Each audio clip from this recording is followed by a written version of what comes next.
Welcome to Brother Owl's Garden. I'm Brian, and I honor your presence here today. Also, a special warm hello to Alona and Jan, Raphael, Shane, and Jessica. I always appreciate you viewing, and I especially appreciate your very kind comments. I just wanted to share a very brief topic, though I think powerful, perhaps transformative in a way. And it has to do with kind of the difference in energy being pushing versus releasing. There's many ways I could say that, but that's the general idea. What I've come to gradually, as an unfolding process of learning, what I've come to realize in life when it comes to spiritual things and much of life in general, we're kind of conditioned to have a tendency to think that we need to push and force and strive and oppose and fight and struggle in order to get the kind of results that we want. You see all those buzzwords in there? And yet, I think that in most cases, that's not the path of wisdom. There is a time, like the book of Ecclesiastes says, there's a time and season for everything. And there is. There's a time when force and power and exertion, are the right response to things. But in general, I would say that it is not the striving and forcing and pushing that is the path of wisdom, but rather it is the acceptance, embracing, welcoming, absorbing, integrating, learning, receiving, and loving. If you prefer, you can say the more feminine aspect of spirituality in this case would be the preferable way to go about things in life. I just don't believe anymore that struggling and striving are the way to go in most cases. Normally, it is the letting go of. And, you hear that so much, especially in like new age circles and websites and things, just let go and all that. But, keep in mind that when you let go, you are letting yourself go from it also. There's two facets to that. Let it go is really let me go from it. Much as I spoke about in the past in regards to forgiveness, people have a tendency to think that forgiveness means that I pardon you for something wrong that you did, probably to me. That's not what forgiveness is. Forgiveness is liberating yourself from the detrimental effects of that trespass, that offense that occurred. Has nothing to do with pardon, and it has not so much to do really with the offender, so to speak. So in light of this observation that in the spiritual realm of things, it seems that the releasing your grip, letting go, I'm cautious to use the word surrender, but I'll go ahead and let that slide through here, surrender, because, you always have free will. You always have sovereign say over yourself. So if you yield, that is your sovereignty to decide to do that. So if I say surrender, I don't mean necessarily in the sense of capitulation or conquering, things like that. But you understand, letting go of things. And we don't control as much as some would have us believe we control. That's my take. I'll give you 3 examples. I'm going to share with you something very personal and absolutely true, all of them. And I'll just touch on them. I won't get into the deep stories about them, but I'll use them as examples for this.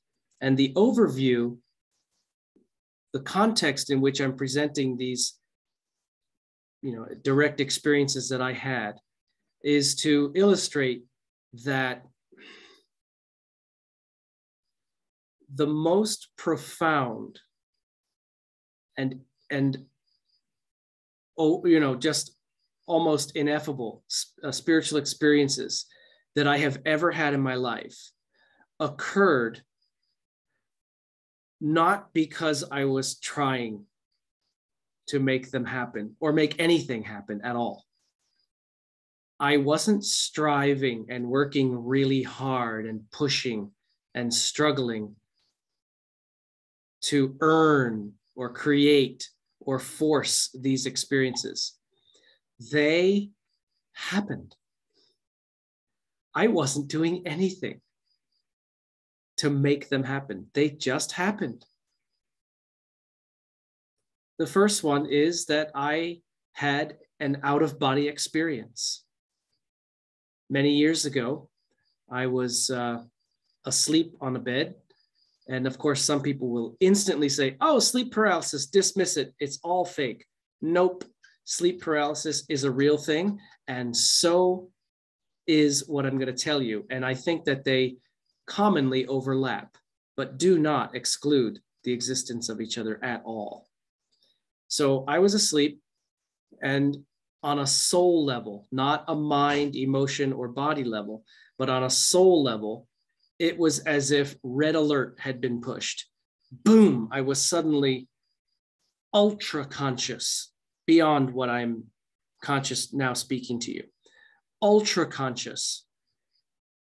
Not 3 or 5 dimensionally. I don't know how to even explain it. I could see in all directions at the same time, all, like I was an orb who could perceive everything in all directions around me. And I was not overwhelmed. It was not sensory overload at all. It was just all there. There it all is. I see it all. And not only that, but I saw it as if, to make it simple, I'll say as if the whole thing had been just Windexed. Like when they squeegee the windshield at the car wash. It was ultra clear, ultra vivid, ultra lucid, undescribable beyond those words. And the reason why this alert occurred to me is because I was being threatened by a dark entity. At the time, I thought it was a demon. I considered it a demon. I now, in years later, look back and say that actually wasn't a demon. That was a malevolent shadow being. It wasn't necessarily a demon per se, but it was an entity that was up to no good at all, that I sensed or was alerted and alarmed by something to realize was a serious threat to me. The fear that I had was beyond dread. I knew that this thing had the ability in one way or another to drastically affect my soul.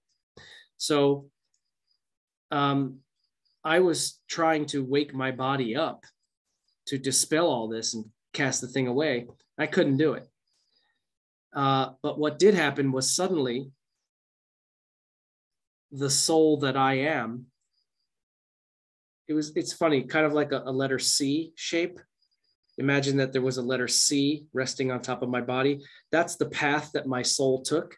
I just came out of my body and went arced over like this and was hovering about 5 feet or 6 feet above my body, looking down at it. And I'll be honest with you, in utter disgust. I looked at this body like I was really angry at it for being so limited and unable and unresponsive to what soul knew needed to happen. And then it was just like a couple of moments, enough to inhale and exhale a couple of times. That much time is what I mean. And then without willing it or trying, I just went back in.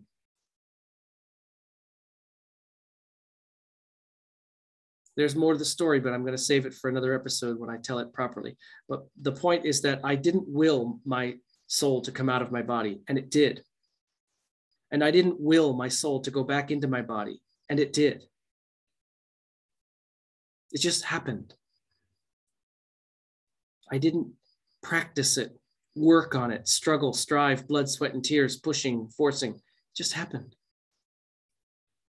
Another time, I sat down at a ramshackle, dirt road type restaurant in Burma to have lunch. Looked at the menu, picked something out, smiled at the waitress and said, I'd like to have that. Gave her the menu. And as she turned and walked away, I just turned back to my table and boom.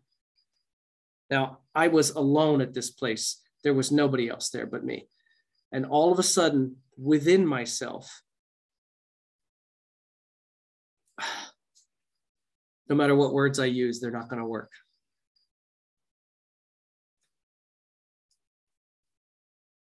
I received, I was enveloped by, I was consumed within, to the extent of losing all of myself.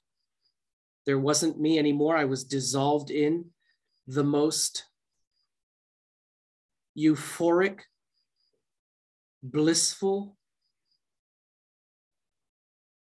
sweet, precious, divine love that I have ever, that I can remember experienced.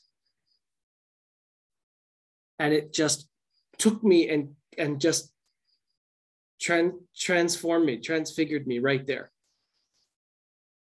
I suppose if there was anybody around, I may have glowed. I don't know, but it wasn't something I did. It wasn't something I made happen. It wasn't something I'd been working on that I had achieved.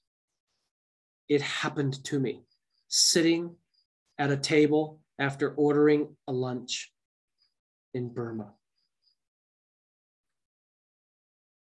And as it first happened, it was like, threw me back from within myself. And within a few moments, I began to realize that the essence of my mother was just all over it. And to me, it was like God hugging me. But on a next level, on a next layer, I could discern that my mother was in it, or it was from my mother, or it was my mother. And suffice it to say that if you knew my mother, that wouldn't surprise you at all. Because my mother is an absolute living saint, not because she's my mother, but because I see it. She's also a sage, cloaked in simplicity, not as deception, but of humility. But the point about that is, I didn't make it happen. It just happened. The third one, which is the most recent one, I would say this was 2 years ago. I was living in a bungalow near a jungle stream. And for a period of about 3 days, without knowing how or why, I suddenly began to be able to see, I guess you could say, pierce the veil. I began to be able to see another dimension, or the next dimension, or whatever it is that is the next level or layer of reality, I could see it.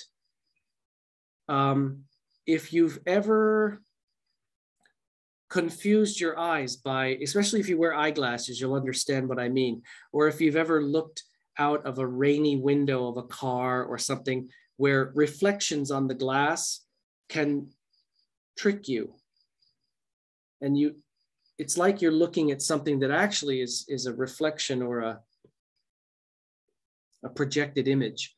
I could see the world that I'm in right now, but I could just relax my eyes and not strain and not look and not squint and not search, but just, oh, I got a better example. You remember, if you're old like me, you'll remember many years ago, they used to have 3D pictures, which when you looked at it, if you were engaged in looking, you couldn't see anything but crazy lines.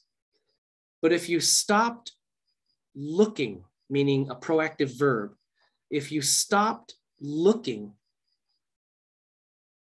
and just relaxed into seeing, the 3D image would burst out of you from seemingly nowhere, but it was always there. But you were exerting, you were trying, and so you couldn't see it. But when you stopped looking for and trying to see and let go of that, all of a sudden, seeing came and the image would pop out.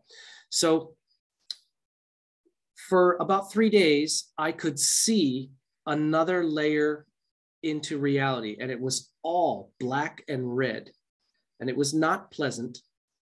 I think I was looking at a lower dimension, which was not a fun reality to be in at all. And I had the sense that I could see it, but I was protected from it, as if I was looking at it through a pane of glass. Like, oh, look at all that. Look at all that. Oh my gosh, that is not pleasant at all. But it can't, I'm not in danger from it. And more interestingly, I experienced a handful of times, randomly as it happened, something which is called clairaudience. You have clairvoyance and you have clairaudience. I experienced clairaudience, not of my own will or effort. It just happened. Within the core of my being, not my physical ears, within the core of my being, I could hear monks chanting sutras somewhere in the Himalayas. And I knew it by hearing it, where it was coming from.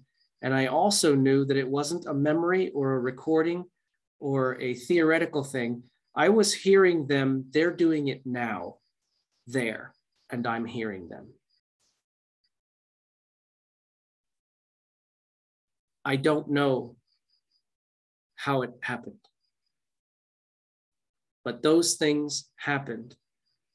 And they are 3 of the most profound spiritual experiences I've ever had. Not that we are meant to seek them, not that we are meant to use those things as a gauge.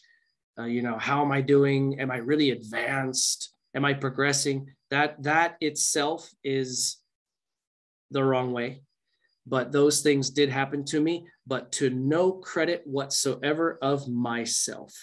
I didn't do anything. They just happened. And so I think that they can serve as examples,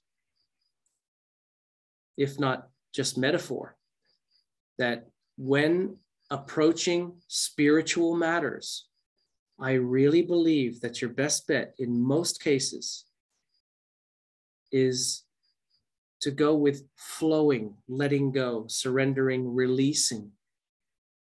As the Chinese say, wei, wei, which means, it basically means non-ado. Another translation is doing without doing. And I will use my own words, allowing something to come forth without meddling, interfering, or pushing. Get out of the way. Get out of your own way and let things come as they come and happen as they happen. Struggling, striving, fighting against all this, it's not going to work. Most of the time, it's the wrong way, I think. So that's my offering today. And